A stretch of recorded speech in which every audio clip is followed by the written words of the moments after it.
말씀은 지난번에 제가 2주간 준비했던 그런 말씀인데 오늘 여러분들에게 증거해 드리려고 합니다. 저는 개인적으로 오늘 여러분들이 제 설교를 들을 수 있다는 것이 정말 큰 은혜라고 축복이라고 믿습니다.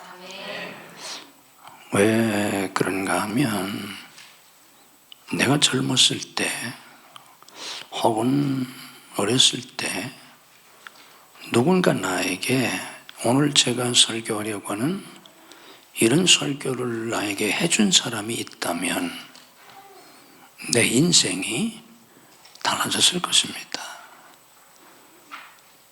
지금까지 70평생 살아온 내 인생이 아닌 다른 인생을 살았을 것이라고 생각합니다.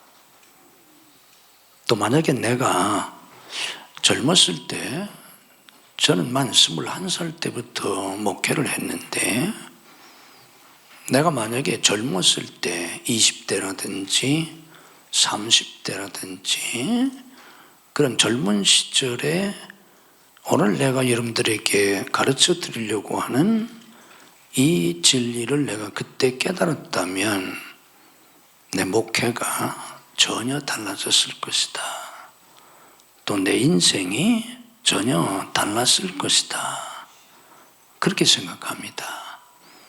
그런데 불행하게도 제가 어렸을 때 저는 아주 유치부 때부터 교회는 다녔는데 제가 어렸을 때 혹은 제가 학생 시절에 저한테 이런 설교를 해준 분이 없었습니다. 또 불행하게도 제가 책에서도 읽지를 못했고 그래서 제가 젊어서 목회를 하면서도 이 기독교의 이 진리를 몰랐습니다.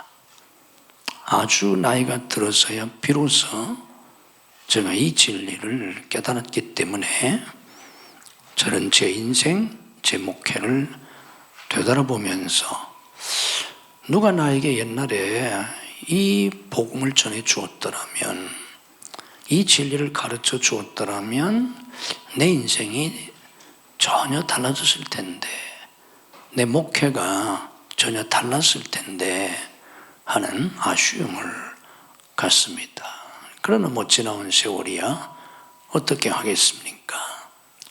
오늘 제가 여러분들에게 이 말씀을 증거하는 것은 여러분들이 이 말씀을 잘 듣고 깨닫고 또 실제로 그렇게 사셔서 여러분이 지금까지 알았던 기독교, 여러분들이 지금까지 신앙생활에 왔던 것이 아닌 다른 또 보통 교인들이 신앙생활하는 것과 전혀 다른 보통 목사님들이 목회하고 또 이렇게 사역하는 것과 전혀 다른 그런 신앙생활, 그런 사역, 그런 삶을 사실 수 있기를 주님의 이름으로 축복합니다.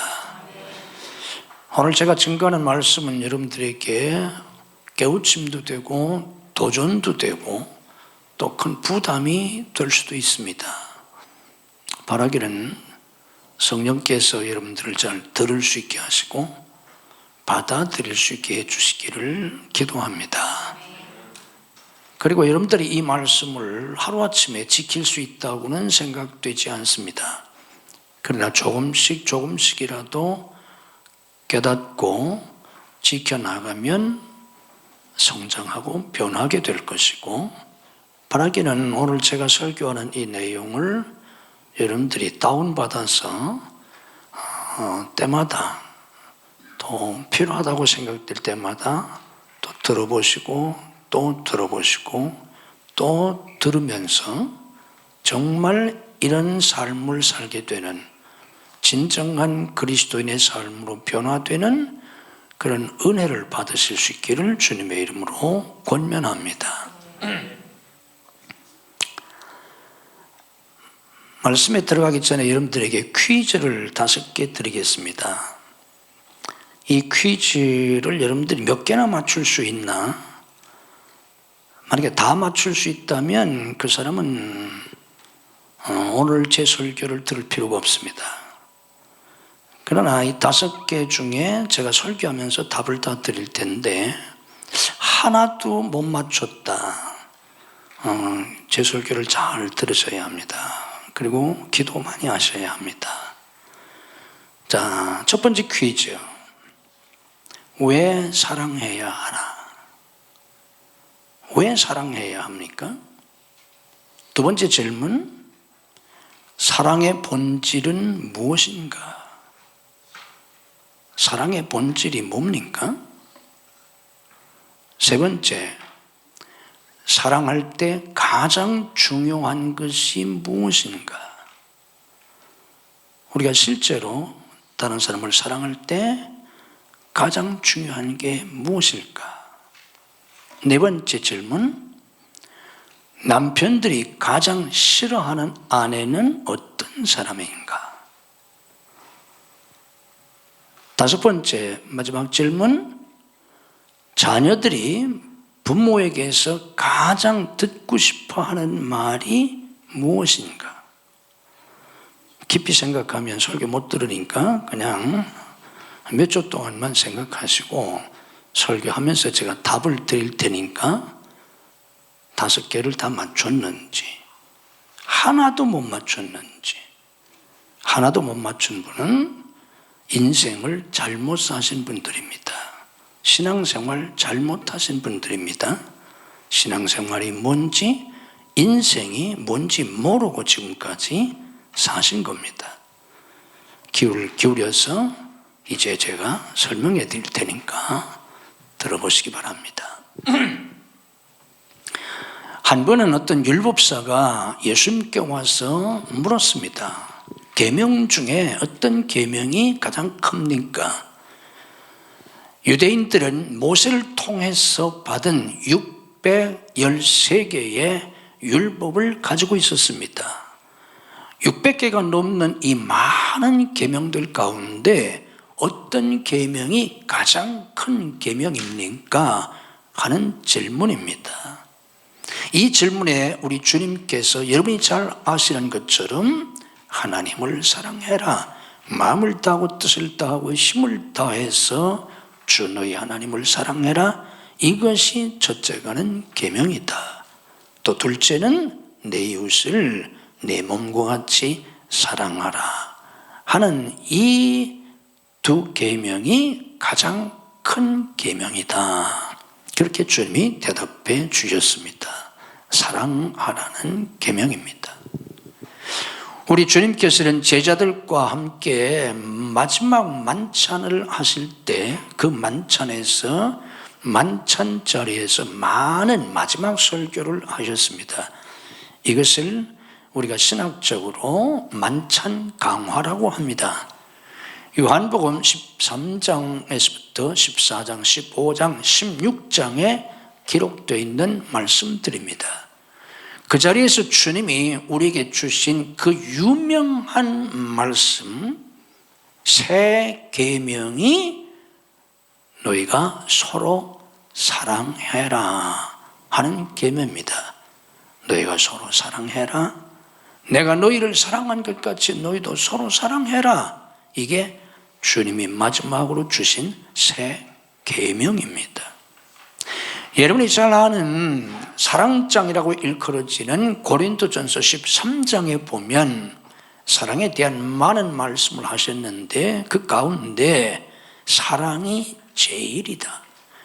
믿음, 소망, 사랑, 이 세 가지는 항상 있어야 하는데 그 중에 제일은 사랑이다. 이렇게 사랑이 제일이라고 말씀하십니다. 그러면서 다 결국은 떨어지고 없어지고 사라지게 되는데 사랑은 언제까지나 떨어지지 않는다. 사랑은 영원히 존속한다. 사랑만이 영원하다. 이런 말씀을 하셨습니다. 자, 왜 이렇게 사랑을 가장 중요하게 말씀을 하셨을까요? 다른 말로 말하면 왜 우리는 사랑해야 하나? 왜 사랑하며 살아야 하나? 하는 첫 번째 질문입니다. 왜 사랑해야 합니까?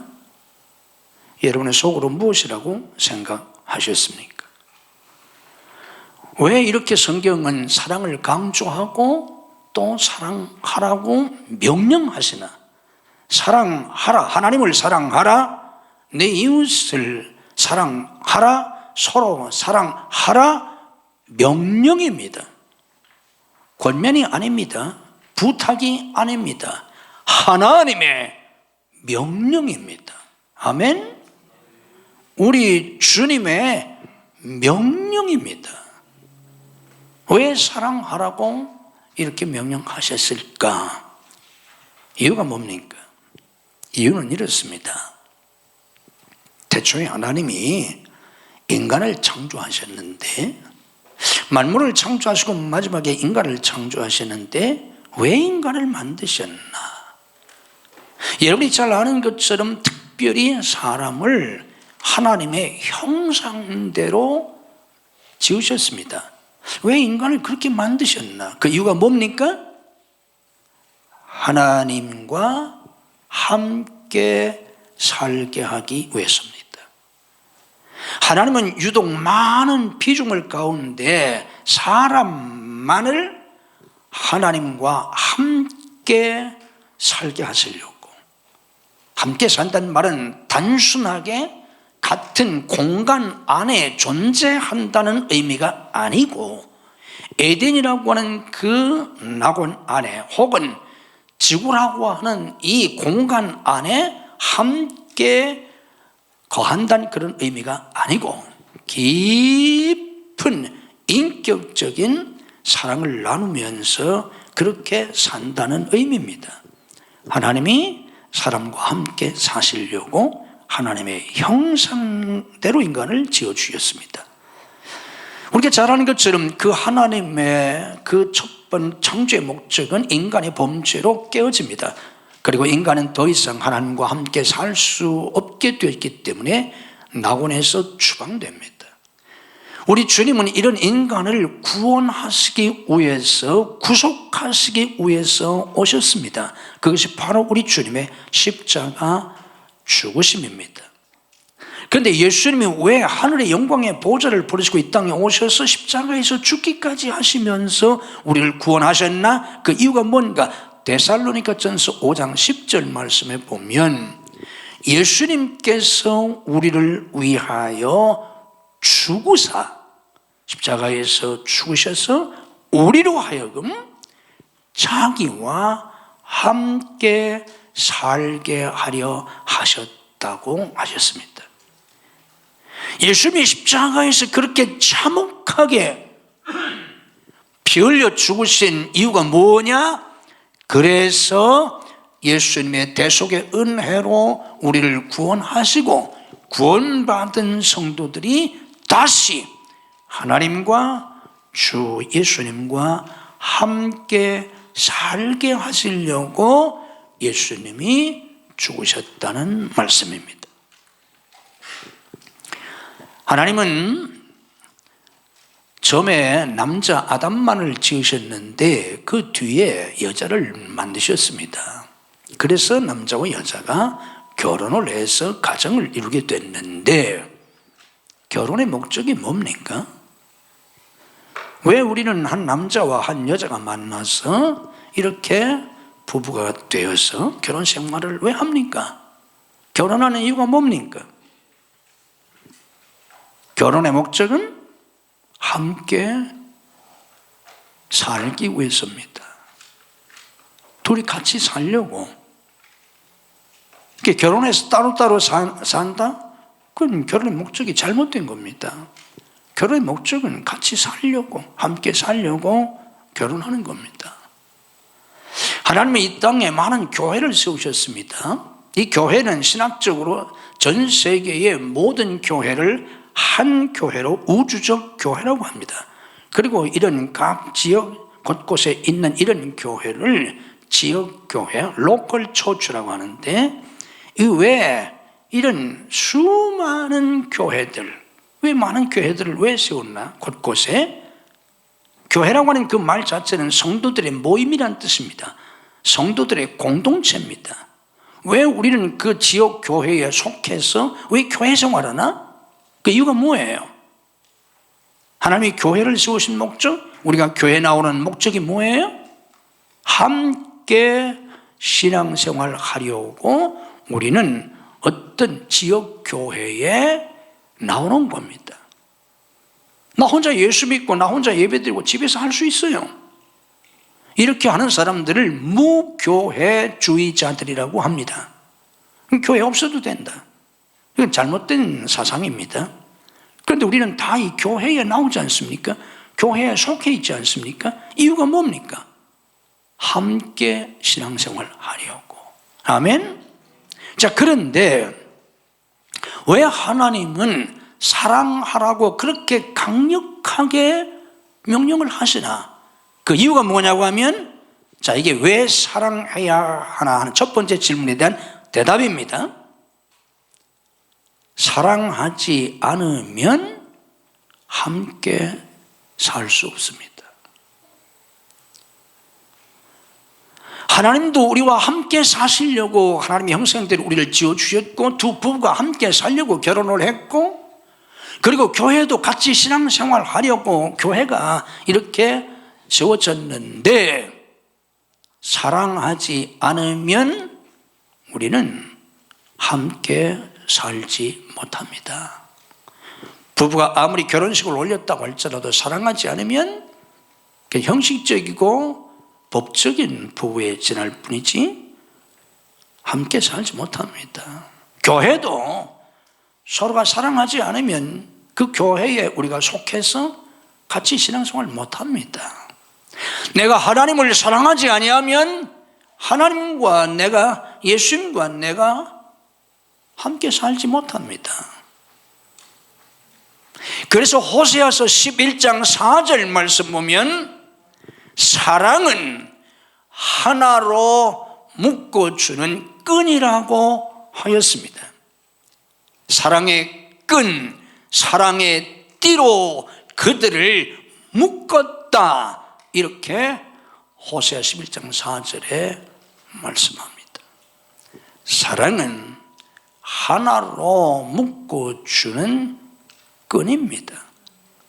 사랑이 없으면 함께 살 수 없습니다. 두 번째 질문입니다. 사랑의 본질은 무엇인가? 사랑의 본질이 무엇입니까? 사랑에 대한 책도 얼마나 많은지, 또 사랑에 대한 영화도 드라마도 얼마나 많은지 모르잖아요. 사랑의 본질이 무엇입니까? 여러분은 사랑 교회에서 수도 없이 사랑 교회 이름 자체가 사랑이라는 이름을 붙인 교회도 많잖아요. 수도 없이 듣는 게 사랑인데, 사랑의 본질이 뭡니까? 내가 누구를 사랑한다, 내가 아내를 사랑한다, 내가 성도를 사랑한다, 목사님을 사랑한다, 하나님을 사랑한다, 무슨 뜻이에요? 사랑의 본질이 무엇입니까? 이것은 아주 중요합니다. 오늘 특별히 여러분들이 이 말씀을 잘 깨달을 수 있기를 주님의 이름으로 축복합니다. 사랑의 본질이 무엇입니까? 사랑의 본질은 섬기는 것입니다. 사랑의 본질이 다른 게 아니에요. 섬기는 거예요. 섬김. 이 섬김을 다른 말로 뭐라고 합니까? 교회에서 많이 하고 있는, 그래서 교회에 그런 부서들도 있잖아요. 섬김을 다른 말로 말하면 뭐예요? 두 글자로? 봉사입니다. 자, 그런데 교회에서 섬긴다, 어쩌고 봉사 이런 말도 많이 쓰는데, 기독교적으로 섬긴다는 뜻이 뭡니까? 많이 쓰잖아요. 섬긴다는 말을. 뭐 부모를 섬기는 것도 섬기는 것이고, 남편을 섬기는 것도 섬기고, 아내를 섬기는 것도 섬기는 거고, 다 섬기는, 섬김. 교회에서 성도들을 섬기는 것도, 뭐 새가족들을 섬기는 것도 다, 뭐 여러분들은 뭐 노숙자 사역도 하신다니까, 뭐 노숙자들 다 섬김이잖아요. 그 섬긴다는 게 뭐예요? 성경이 말씀하고 있는 섬김이 뭡니까? 뭐예요? 여러분 깨달으시길 바랍니다. 사랑의 본질은 섬기는 것인데, 성경적으로 기독교적으로 섬긴다는 것은 종노릇하는 것입니다. 여러분, 종노릇하는 것, 종이 되는 것입니다. 이런 말씀을 우리가 깨달아야 합니다. 에덴 동산에서 선악과를 따먹은 인간은 하나님이 되려고 선악과를 따먹었습니다. 그래서 타락한 아담의 후예들은 하나님 노릇합니다. 힘이 있으면 왕 노릇합니다. 그래서 그렇게 서로가 왕 노릇하려고 싸우지 않습니까? 하나님 노릇하고 왕 노릇하고 주인 노릇하고 지배자가 되려고 하는 것이 타락한 인간의 본성이요, 야망입니다. 그런데 기독교가 무엇입니까? 주님이 가르쳐 주신 말씀이 무엇입니까? 예수님에게서 우리가 배워야 할 것이 무엇입니까? 그것은 바로 사랑입니다. 그리고 그 사랑의 본질은 섬김입니다. 그리고 섬김의 그 구체적인 내용은 종 노릇하는 것입니다. 종이 되는 것입니다. 오늘 여러분들이 갈라디아 5장 13절 말씀을 깊이 새겨 놓으시면 좋겠습니다. 갈라디아 5장 13절 말씀 보면 사랑으로 서로 뭐예요? 그 다음이 종노릇하라고 하였습니다. 제 얘기가 아닙니다. 성경 말씀입니다. 우리 이 말씀 너무 중요한 말씀이에요. 한번 저를 따라서 한번 하십시다. 사랑으로 서로 종노릇하라. 아멘. 여기 종노릇하라고 우리말로 번역된 이 원문의 헬라어 단어가 둘류에타는 말입니다. 이 말씀은 여러분들이 여러 번 들어보았을 둘로스라고 하는 종노예라고 하는 명사의 동사형입니다. 그래서 종노릇하라, 우리말로 그렇게 번역했는데 뭐 그 번역도 훌륭한 번역이지만 좀 더 직역을 해서 번역하면 종이 되라, 그 말씀입니다. 공동 번역엔 아예 종이 되라고 번역을 했습니다. 그리고 많은 영어 번역 성경들이 섬기라고 번역을 했지만 ASB나 RSV 성경에서는 종이 되라 이렇게 번역을 했습니다. 종 노릇하라고 하는 말은 다른 말로 말하면 종으로 섬겨라, 종으로서 섬겨라. 아니, 좀 더 직접적으로 번역하면 종이 되라는 말씀입니다. 이렇게 우리 다시 한번 번역해서 한번 따라서 해보십시다. 사랑으로 서로 종이 되라. 아멘. 갈라디아 5장 13절 말씀입니다. 여러분, 사랑한다고 하는 것이 우리가 흔히 생각하는 그렇게 무슨 낭만적이고 막 그렇게 죽고 못 살고 뭐 이런 건 줄 압니까?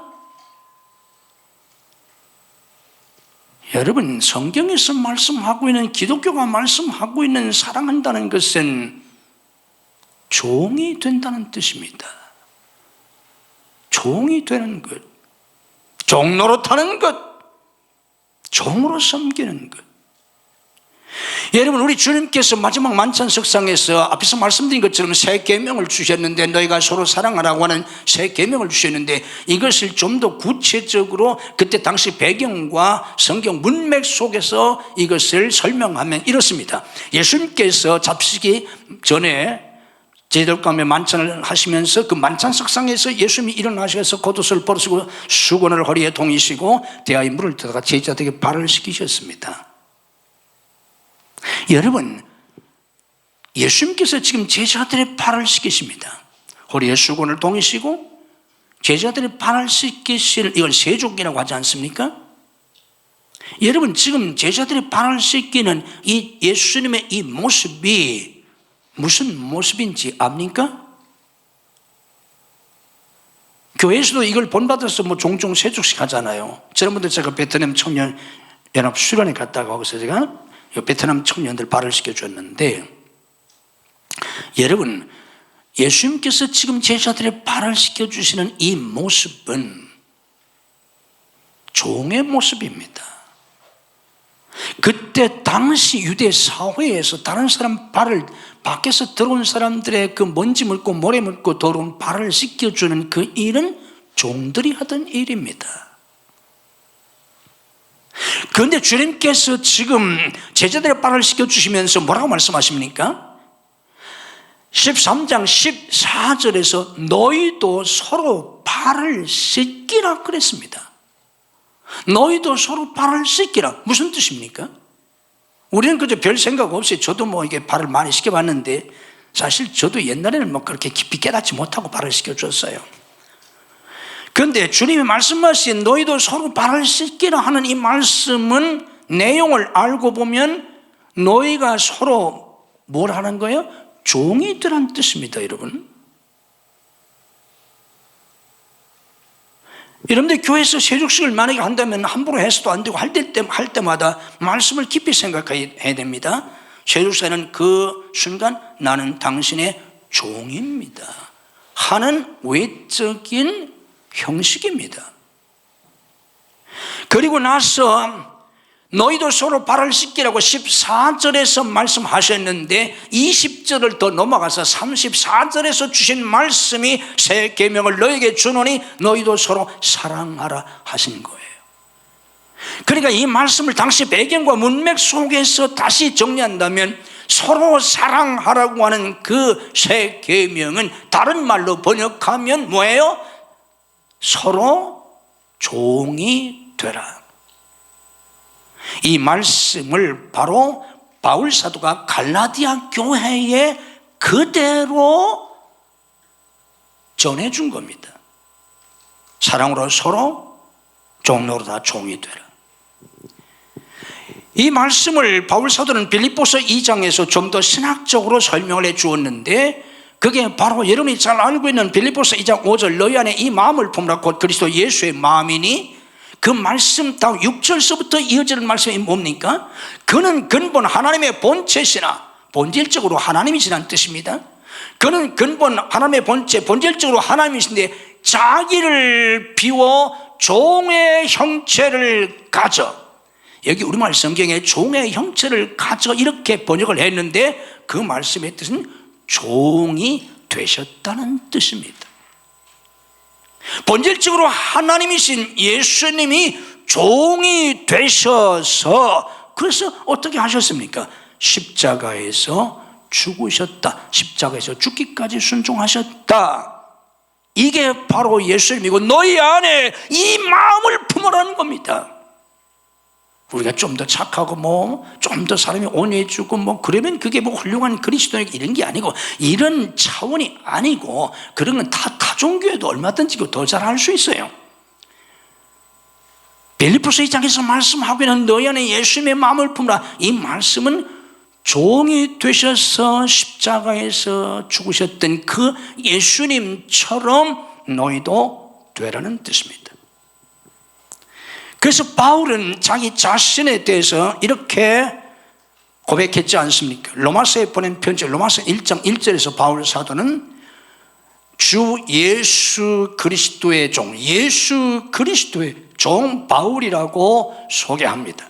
그런데 고린도 교회, 고린도 교회에 보냈던 두 번째 편지 고린도후서 4장 5절에서는 너희의 종이 된 걸 전파한다. 우리가 너희의 종이라고 말합니다.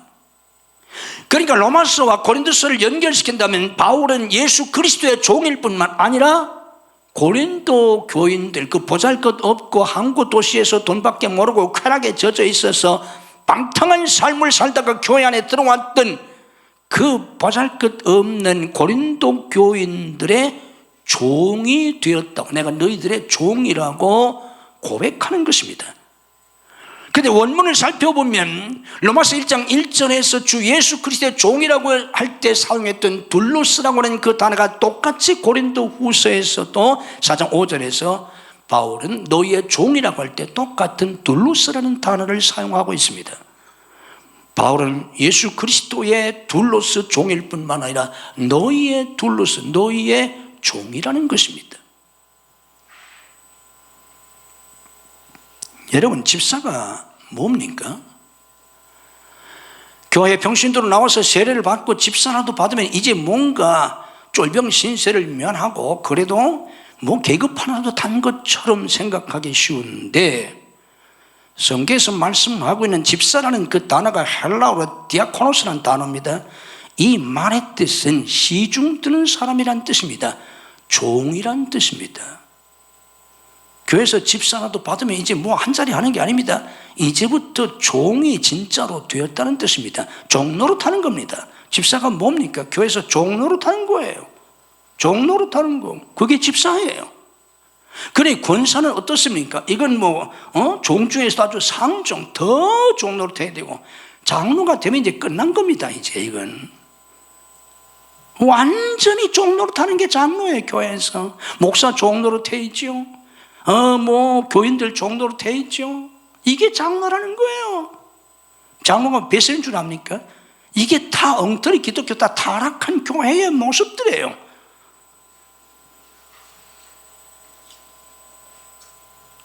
부부 사이에서 우리는 서로 종노릇해야 합니다. 결혼을 한다는 게 뭡니까? 결혼하는 순간 남자는 이제 아내된 여인을 향해서 이제 내가 당신 종노릇할게, 이제는 당신 종이야. 아내는 남자와 결혼하면서 그 남편을 향해서 이제 내가 당신의 종이야, 내가 당신 종노릇할게, 평생 당신 노예로 살게. 이걸 서약하는 게 결혼식이에요.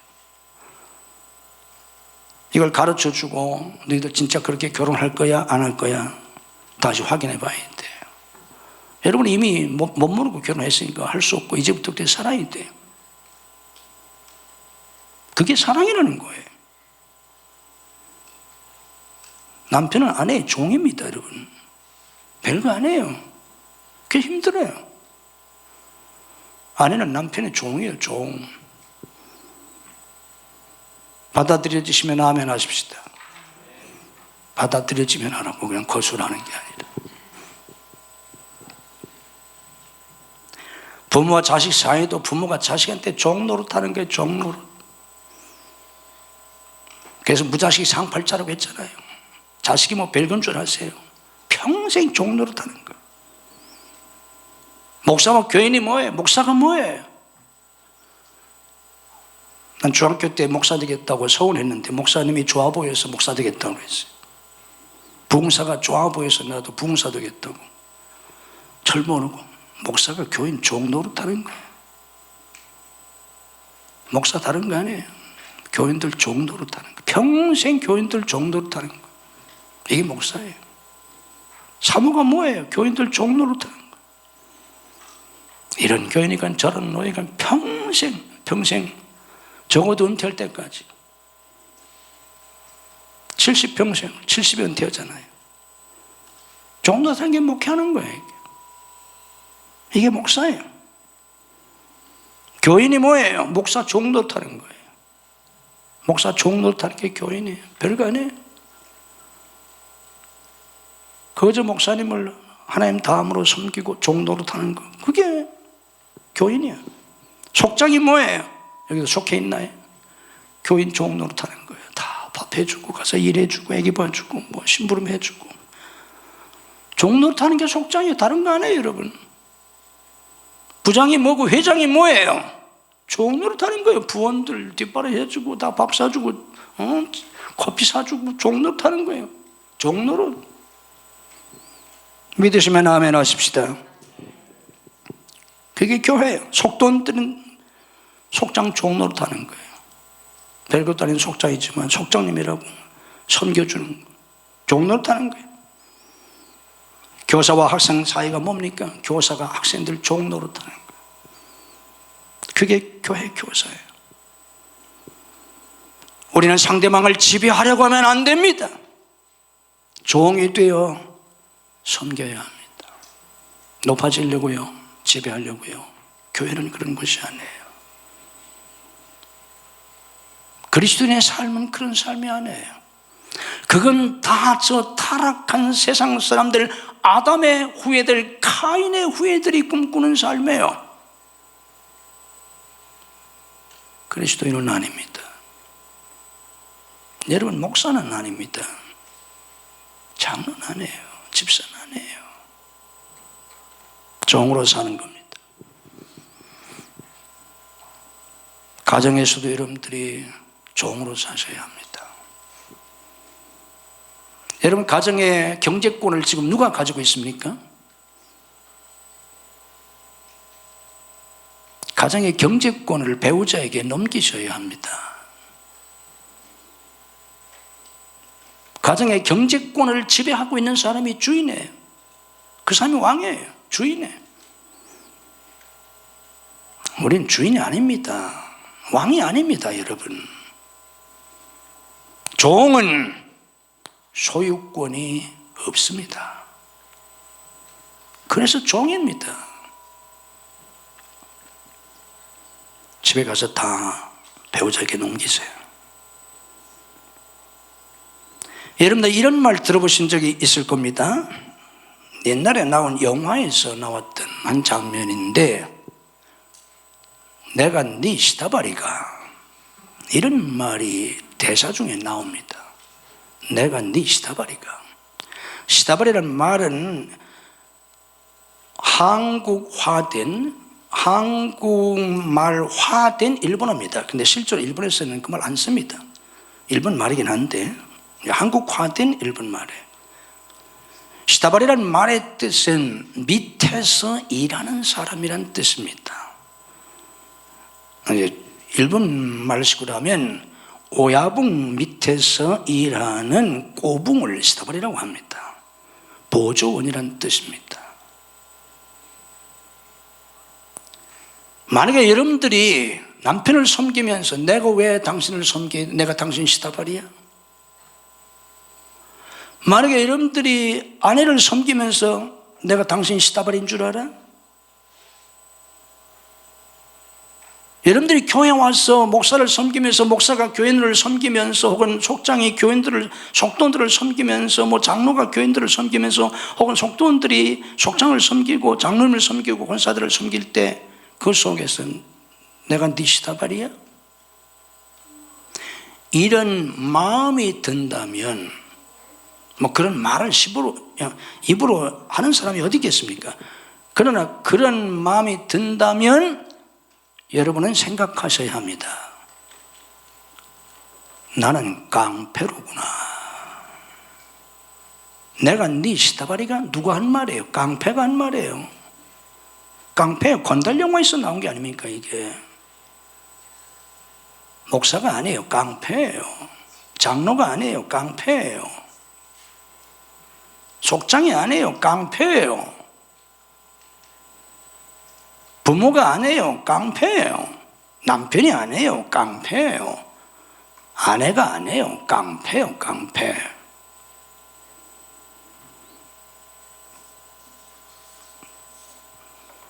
좀 막된 말을 써서 죄송하지만 여러분들이 좀 쉽게 깨닫게 하기 위해서 제가 이런 단어를 쓰고 표현을 하는 것을 이해해 주셨으면 감사하겠습니다. 그리스도인의 삶, 사랑한다고 하는 것은 종이 되는 거예요. 종으로 사는 거예요. 종으로. 세 번째 질문입니다. 사랑할 때 가장 중요한 것이 무엇인가? 사랑하려면 어떻게 해야 하나? 첫째는 인간의 불완전함을 수용해야 합니다. 인간의 불완전함을 수용해라. 인간의 불완전함을 수용하라는 말은 상대방을 고치려고 하지 말고, 우린 다 불완전한 존재이기 때문에 단점이 있고 약점이 있고 부족한 점이 있잖아요. 이거를 고치려고 하지 말고 수용하는 뜻입니다. 여러분, 제가 여러분들에게 던졌던 네 번째 질문이 남편들이 가장 싫어하는 아내는 어떤 아내인가, 어떤 사람인가? 남편을 고치려고 하는 아내라고 합니다. 남편들이 제일 싫어하는 아내, 남편을 고치려고 하는 아내, 남편을 변화시키려고 하는 아내, 남편들이 제일 싫어한대요. 결혼하기 전에는 상대방의 단점을 잘 보지 않습니다. 그런데 결혼한 후에는 단점을 보는 것으로 그치지 않고 고치려고 합니다.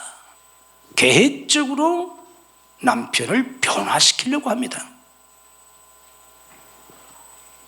교회 다니는 아내들은 새벽마다 나와서 우리 남편을 변화시켜 달라고 기도합니다. 변화되나요? 성공했습니까? 여러분, 당신이 무엇인데 배우자를 새 사람을 만들려고 합니까? 당신이 조물주라도 됩니까? 조물주가 만든 인간을 어떻게 피해주물은 당신이 새 사람으로 만들려고 합니까? 조물주가 아니면 불가능합니다. 기도하는 것은 잘못된 것이 아닙니다. 기도하셔야 합니다. 그러나 당신이 배우자를 변화시키려고 하면 안 됩니다. 그때부터 갈등과 다툼이 시작되게 되고 결국은 불행한 삶을 살게 됩니다. 부모는 자녀의 부족한 점을 수용하셔야 합니다. 공부에 재능이 없는 아이에게 열심히 해, 열심히 해, 너도 잘하면 열심히 해, 서울대 갈 수 있어. 말도 안 되는 소리 하는 거예요. 말도 안 되는 소리. 무식해도 정도가 있어야지. 이건 부모의 무지와 욕망에서 나오는 잘못된 교육입니다. 아니, 공부에 재능이 없는데 열심히 하면 돼요? 그럼 1등 할 수 있어요? 서울대 갈 수 있어요? 어림도 없어요. 공부에 재능이 없는 우리 아이를 수용해야 합니다. 예능에 재능이 없는데 피아노 열심히 쳐. 열심히 치면 너도 피아니스트 될 수 있어. 잘 칠 수 있어. 아니, 피아노에 재능이 없는데 그게 됩니까? 예능에 재능이 없는, 난 우리 아이들이 있다 뭐 예능에 뭐또 악기도 다루고 다 그러기를 참 바랬지만, 또 자기가 뭐 환경이 안 좋아서 못한 엄마들이 특히 자기의 그 소원을 자식을 통해서 막 이루려고 그런 마음을 가지고 있었는데 보니까 재능이 없다. 접으셔야 합니다, 여러분. 애하고 싸우지 말고 헛된 돈 들이지 말고 예능에 재능이 없는 걸 수용하셔야 돼요. 남편이 돈 버는 재주가 없는데 돈 벌어 오라고, 당신은 왜 다른 사람한테 옆집 아빠는 어떻게 해서 돈 벌고 어떻게 해서 돈 벌고 당신은 왜 그러냐? 아니, 돈 버는데 재주가 없는 남편에게 돈을 벌어 오라면 이거 뭐 어디 가서 뭐 사기를 치라는 얘기입니까? 뭐 도둑질을 하라는 얘기입니까? 이거 뭐 어떻게 하라는 얘기예요? 돈은 아무나 봅니까? 그럼 다 재벌 되겠죠. 돈 버는 재능이 없는 남편을 수용하셔야 합니다. 지가 나가서 돈 벌든지, 자기도 재능이 없다 그러면 기쁘게 가난하게 사셔야 합니다. 행복하게 가난하게 사셔야 돼요. 그게 하나님의 창조 원리입니다, 여러분. 믿으셔야 합니다. 살림에 재능이 없는 아내에게 왜 살림을 그렇게 하느냐고, 무엇도 못하고, 아니, 살림은 아무나 잘합니까? 밥은 아무나 잘합니까? 정리정돈은 아무나 잘합니까? 안 해요. 그것도 재능입니다, 여러분. 내 아내는 살림에 재능이 없다. 수용하셔야 합니다. 수용해야 돼요. 여러분, 우리가 다른 사람을 사랑하기 위해서는 그 사람의 불완전함을 수용해야 합니다. 그래서 잠언 10장 12절에 사랑은 허다한 허물을 덮는다고 하였습니다. 우리말 성경에 가리른이라 그러는데 덮어준다는 뜻입니다. 사랑은 덮어주는 거예요. 수용하는 거예요. 옳고 그름을 따지면 안 됩니다. 옳고 그름을 따져서 함께 살 수 있는 사람이 세상에 어디 있습니까? 부부 같이 살 수 없어요. 옳고 그름을 따지면 네가 잘했냐 내가 잘했냐 같이 살 수 없어요. 애들하고 옳고 그름을 따져서 어떻게 애들하고 부모가 살 수 있겠습니까? 교회에서 옳고 그름을 따지면 어떻게 교회 생활을 합니까? 여기가 뭐 법정입니까? 여긴 십자가가 있지 않습니까? 십자가가 무엇입니까?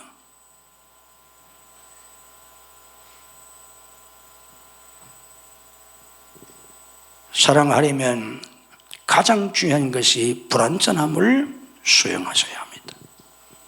다음으로는 이기심을 버려야 합니다. 내가 다른 사람의 종이 되어서 섬긴다는 것은 다른 사람의 유익을 위해서 내가 손해보며 다른 사람을 도와주는 겁니다. 그래서 우리는 늘 손해보려고 하시고 내가 손해보고 다른 사람을 도와주려는 마음을 가지셔야 합니다. 우리가 한 테이블에 안에서 가족이든 무슨 교회든 식사를 할 때도 맛있는 것은 다른 사람에게 먼저 주어야 합니다. 맛있는 건 다른 사람이 먹기 전에 내를 먼저 먹는다. 이게 교인이에요? 아니에요. 다른 사람이 먼저 주고 남보다 더 먹으려고 하면 안 됩니다. 여러분 식탁에서 남보다 더 먹으려면 아주 천박해져요. 아주 저질 인간이 돼요. 아니 예수 믿는 사람들이 하나님의 아들 딸이 왜 그렇게 수준 낮게 살아가려고 합니까? 다른 사람에게 맛있는 거 제일 맛있는 거 다른 사람에게 주고 가정에서도 다 남편은 아내에게 주고 저는 식사할 때 집에서 제일 맛있고 제일 중요한 거 다 아내에게 줍니다. 내가 한 번도 먹어본 적이 없어요. 실제입니다, 여러분. 남에게 줘야죠. 내가 왜 다른 사람보다 더 먹습니까? 다른 사람에게 많이 주고. 자, 퀴즈 하나 내겠습니다. 식사를 하는데 여럿이 세 사람이 한 테이블에 앉아서 식사를 하는데 이제 반찬에 여러 음식이 나왔는데 어떤 접시에 세 사람이 식사하는데 개수로 10개가 나왔습니다. 한 접시에. 세 사람이 식사를 하는데 어떻게 나누어 먹어야 합니까? 이게 나누기가 딱 안 떨어지죠. 딱 떨어지면 고민할 게 없는데 9개면 3, 3은 9, 3개씩 나누어 먹으면 되는데 10개가 나와서 한 접시에 이거 어떻게 먹어야 됩니까? 10개. 여러분 같으면 어떻게 잡수겠습니까? 10개 나왔으니까 3, 3은 9, 3개씩 나누고 하나 남은 것을 어떻게? 3분의 1로 정확하게 쪼개서 먹는다. 아멘? 예수 믿는 사람이 이렇게 살면 안 됩니다. 어떻게 예수 믿는 사람이 이렇게 살려고 합니까? 여기가 지옥입니까? 교인이? 법정입니까? 다 판검사들입니까? 두 번째, 세 사람이 먹어야 하는데 10개가 있으니까 두 사람이 세 개씩 먹고 한 사람이 네 개를 먹는, 내가 네 개를 먹는다. 세 개씩 나눠주고 내가 네 개를 먹는다. 도둑놈입니다. 만약에 여러분들이 그리스도인 이런다면 그리스도인이 아니야. 이건 날강도 같은 놈이지. 이런 인간이 된다면 교회를 모독하는 거예요. 그거 어떻게 해야 됩니까, 그러면? 어떻게 하시겠어요? 골치 아프니까 다 덮어놓고 안 먹어? 나누다 싸움 날까봐? 여러분 같으면 어떻게 하시겠습니까? 물론 경우에 따라서는 거기에 연장자가 있다든지 경우에 따라서는 두 사람이 세 개씩 먹고 그분에게 네 개를 드릴 수도 있겠죠. 나쁜 건 아닙니다. 그러나 비슷한 사람끼리 만약에 있다면 어떻게 하시겠습니까?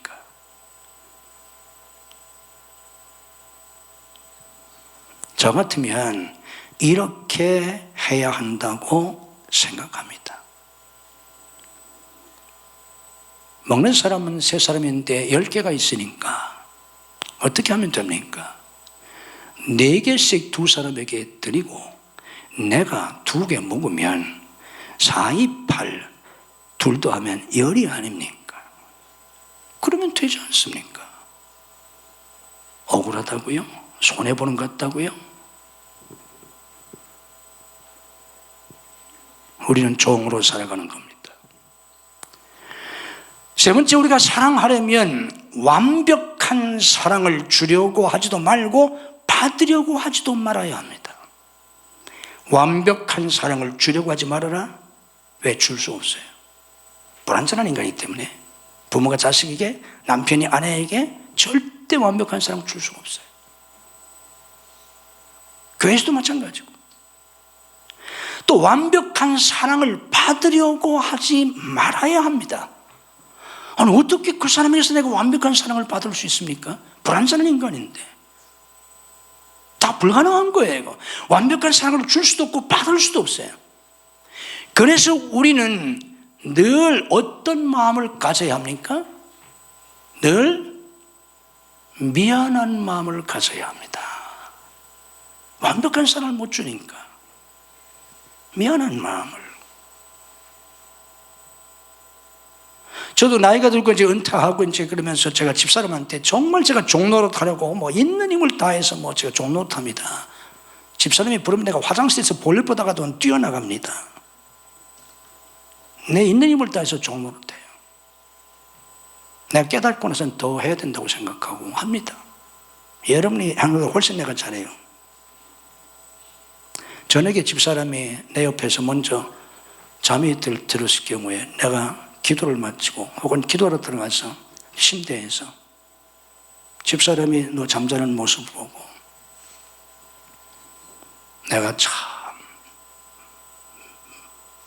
미안하다. 당신에게 참 미안하다. 그런 생각을 수도 없이 합니다. 잠들어있는 아내를 보면서 내가 나보다 훨씬 더 좋은 남편이었다면, 나보다 100배, 1000배, 10,000배 좋은 그런 남자하고 결혼했으면 당신이 훨씬 더 행복하고 그 남편이 훨씬 더 잘해 주었을 텐데 나를 만나서 또 내 나름대로 힘을 다해서 당신을 사랑한다고 하지만 너무 부족한 게 많잖아요. 미안하다. 참 미안한 마음을 가져요. 우리 아이들에 대해서도 나는 미안한 마음을 갖습니다.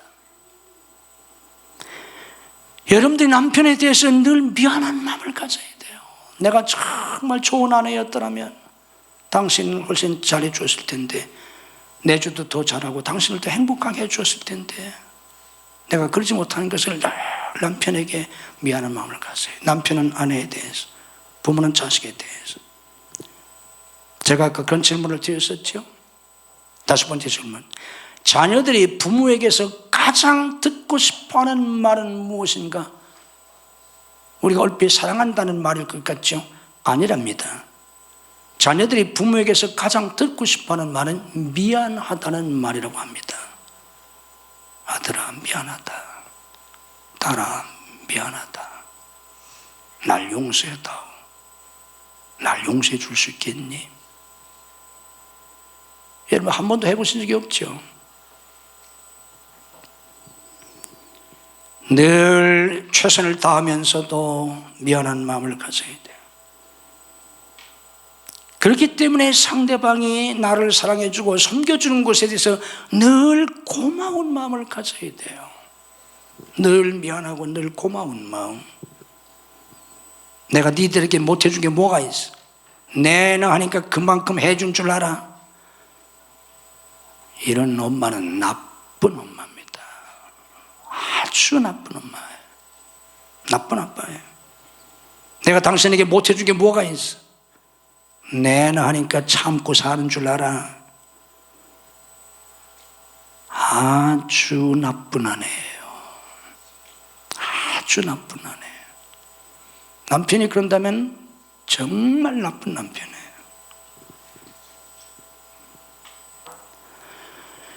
사랑하려면 우리가 어떻게 해야 하는가? 사랑의 사람이 되어야 합니다. 사랑은 나무나 하나? 이상한 얘기지만 맞는 얘기입니다, 여러분. 사랑은 아무나 하는 게 아니에요. 사랑의 사람이 되어야만 사랑할 수 있습니다.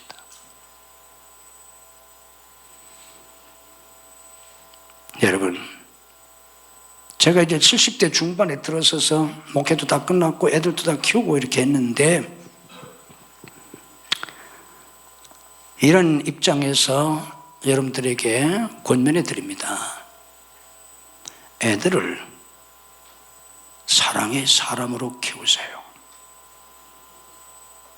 인류대학 가는 거 별거 아니에요. 때로는 아무 소용없어요. 아무 소용없어요.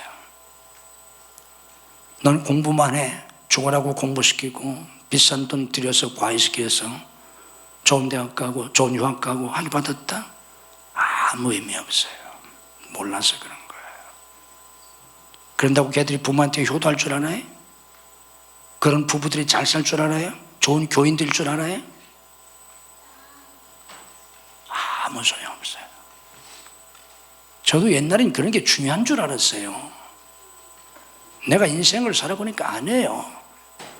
아무 소용없어요. 서로가 불행해지고만 합니다. 사랑의 사람으로 키우세요. 아멘? 아무것도 하지 말고 공부는 하라? 뭘 만들려고 하는 거예요, 얘를? 어렸을 때부터 부모를 사랑하는 아이로 키우셔야 합니다. 가르쳐야 합니다. 거기에 시간을 투자하게 해야 합니다. 과외하는 것보다 더 중요합니다. 훨씬 중요합니다, 여러분. 형제끼리 사랑하는 법을 가르치고 사랑하며 살게 해줘야 합니다. 친구들끼리 사랑하며 살게 해줘야 합니다. 이걸 가르치고 사랑의 사람으로 만들어야 합니다. 그렇지 못한 인간 공부만 시켜가지고 인류대 나고 뭐 학위 받고 아무 소용없어요.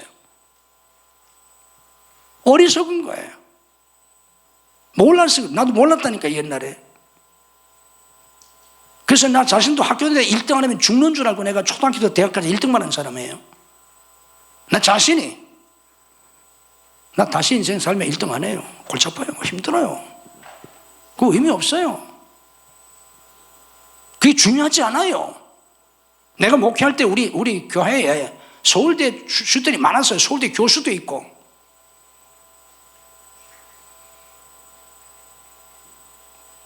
별거 아니에요. 몰라서 그렇지. 학벌, 돈, 지위 별 의미 없어요.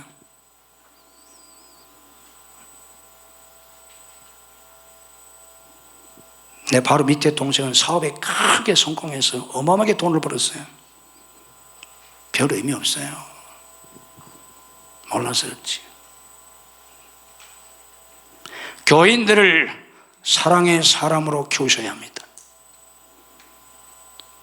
교회가 뭐 하는데? 사랑을 배우는 곳이에요. 사랑의 교제를 나누는 곳이에요. 집사님이 오고 장로님은 뭐예요? 큰 교회면 뭐 할 거예요? 의미 없어요. 큰 교회 의미 없다니까요. 내가 평생 큰 교회 하기 위해서 내가 목회하고 산 사람이에요.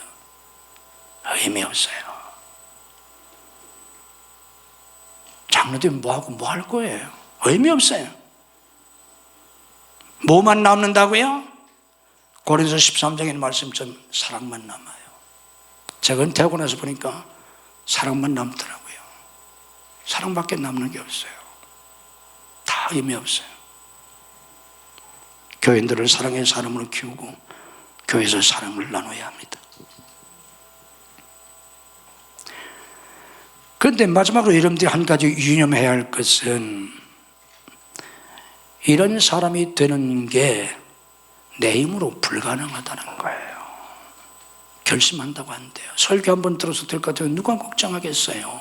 내 앞으로 잘할 게 혈서 썼어야 되면 손가락까지 5개, 10개 잘라서 혈서 쓰죠. 안 돼요. 내 힘으로 안 된다는 거예요. 그래서 어떻게 해야 합니까? 옛사람이 죽어야 합니다. 이게 진정한 세례입니다. 그리스도와 함께 십자가에서 옛사람이 죽고 성령 충만해야 합니다. 충만이란 말은 가득 찼다는 뜻입니다. 성령 체험이 아니에요. 은사가 아니에요. 지식이 아니에요. 성령으로 가득 차야 합니다. 그때 성령의 첫 번째 열매가 사랑입니다. 로마서 5장 5절 말씀처럼 성령으로 말미암아 하나님의 사랑이 우리 마음에 부은 바 되었다고 하였습니다. 그래서 빌립보 3장 3절에 성령으로 봉사하라고 하였습니다. 성령으로. 성령 충만한 그리스도인이 되셔서 이렇게 서로 사랑하며 하나님을 사랑하고 서로 사랑하는 삶, 하나님께 종이 되고 다른 사람의 종이 되어서 섬기며 살아갈 수 있는 진정한 그리스도인이 되는 저와 여러분 모두가 되시기를 주님의 이름으로